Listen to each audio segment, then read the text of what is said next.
What was the message in between the games, Coach? Forget that game. Forget all about it. This is just like super regionals. We used to play this format in supers. 1 game day 1, 2 games day 2. And, you never know when you're going to have to go back to that because of weather or something, just like this weekend. So that's the beauty of the SEC.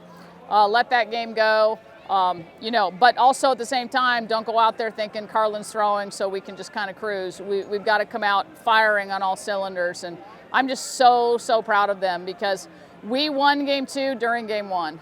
In game 1, we never quit. We never stopped fighting. We never got flat over here. And because of that, we were able to keep our energy flowing into game 2. You talked about how momentum was so hard to get in these doubleheaders. How were you just able to do that in the coming from the second game? Again, I think it was the dugout and the fight and just us, putting up 4 in that game. It would have been such an easy thing just to cash it in, to not go out and pitch tough, to not play tough defense. But you didn't see all phases of our game completely fall apart because of 1 inning. And because we kept our focus and kept our mental energy up, we were ready for game 2. Could you just talk about what it's like, a player like Gabby who cuts her teeth as a freshman, and now she's having moments like this as a sophomore? Yeah, she's her own worst enemy because she's really hard on herself. And when she just goes out and plays and doesn't, judge herself every single pitch, she can do some really cool things. And I was so proud of her for the squeeze bunt because the other day in practice we were working on bunting and she was struggling. And all of a sudden she got 1 down and she did something really smart. She told us what her process was. She said, I just pretended it was a squeeze. And I told her when she was on third after she laid that beautiful bunt down, I said, Gabby, that right there, like speaking your process out loud, gave me the confidence as a coach to put that call on for you.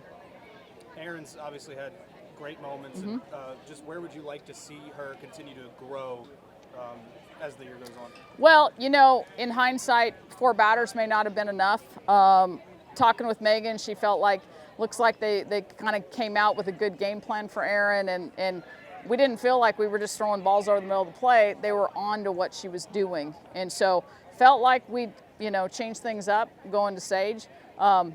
For all of them, honestly, we got to cut down the free passes because that game is within reach if we don't walk 6 and hit 2. And you look at how that played into keeping innings rolling. Teams are going to hit the ball. I mean, they're good players over there, but we just can't do things that we have no chance to defend. What do you like from Peyton just coming into that situation, already down 7-0, with both pitchers struggling? How much confidence does it give you that she was able to get out of that inning? I like how she competes, and that's the thing about her. You watch her out there. If you didn't see the scoreboard, you wouldn't have known what kind of ball game we were in the way she went at it. And she just kept competing no matter what. And she didn't let, 1 at bat or 1 pitch factor into the next. What do you like about Savaya's speed when she's on base? That bunt that you mentioned, I feel like it doesn't look as cool of a play as it does if she doesn't have that speed to get into home. Oh, absolutely. I mean, she runs the bases really well. She reminds me of Kiki. Speed is one thing, but to have the instincts and to see the opening and to take it as quickly, that's a whole nother level, and that's something that, she's perfected over the years. Where does this team find consistency, a few weeks in a row, 2 or 3, and obviously a ton of momentum coming from Oklahoma, and then game 1 today happens. Where do you hope to find that consistency? Well, I'm really proud of them the way they bounced back from Oklahoma because, sometimes you can worry about how a team's going to bounce back from failure. You can also worry about how they're going to bounce back from success. And I think they did a really good job this week of recognizing the process things at Oklahoma that led to success and continuing to pour into those things and pour into each other. So to me, the consistency is, like I think it was a 4th inning there, we have 3 at-bats from 3 seniors that, we kind of gave those away. So that's where we have to get just that little bit better at maintaining that focus and never feeling like we gave away an at-bat.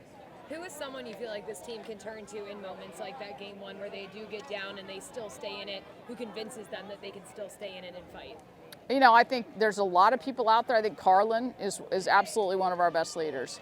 And it's difficult for a pitcher to do that because of, the responsibility on them. But she does such a good job of staying mission focused with the team. I think Kinsey and I think Boo are also just really calming influences. Anything else? All right, thank you guys. Thanks. Thank you. Coach. Congrats on the win. Thank you.